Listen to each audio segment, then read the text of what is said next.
Hello everybody, it's Eric from The Power to Teach, and today we're going to talk about how to say no like an expert.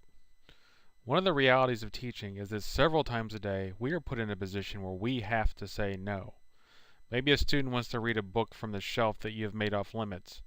Maybe they want to go to the restroom in the middle of an important part of your lesson, or maybe they are trying to talk to their neighbors without you noticing. Whatever the case, we have to say no a lot. It seems like a simple thing to do, but it's not. We have to learn how to say no in the right way that works for us and for our students. Let's go back to the first example. Maria wants to read one of the Magic Treehouse books during SSR. However, you have decided that you want those books to be off limits until the middle of the year when the class will be studying several of the titles together. You've explained this to the class several times already, and naturally you're a little miffed that Maria is asking to do something that she should already know she won't be allowed to do. The best thing to do? Simply tell her no, re-explain the reasoning in a clear and calm voice, and then end the discussion.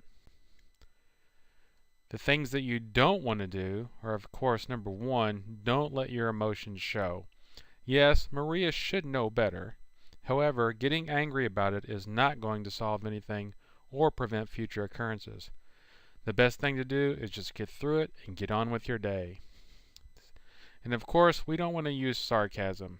Kids smart off to each other all the time, and we smart off to our friends and family.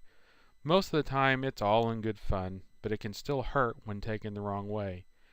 Answering Maria with something like, "Oh sure, no one else in the classroom is allowed to read those books, but Princess Maria is special, so of course she can," is a big no-no. Not only can it severely damage your relationship with Maria, it can lead to baiting from other students and possibly a phone call from Maria's parents. If you're going to be a teacher, you're going to have to bite your tongue a lot. And finally, you have to make sure that you're consistent. A rule is a rule, no matter who the student is. If you let Maria read the books from the special shelf, then you have to let everyone read the books from the special shelf.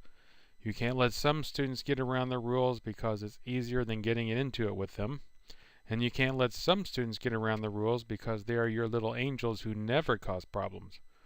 Rules have to apply consistently to everyone in the class. A sometimes rule is not a rule at all. There's nothing mean about saying no as long as you do it fairly and in a way that is respectful to the student. Believe it or not, most kids want boundaries. Yes, they will push against them, but that is often because they want to make sure those boundaries are actually there. Boundaries help kids feel safe and secure. It is your job to make sure that the boundaries are strong rubber walls and not an electric fence. So that's our advice on how to become an expert at saying no.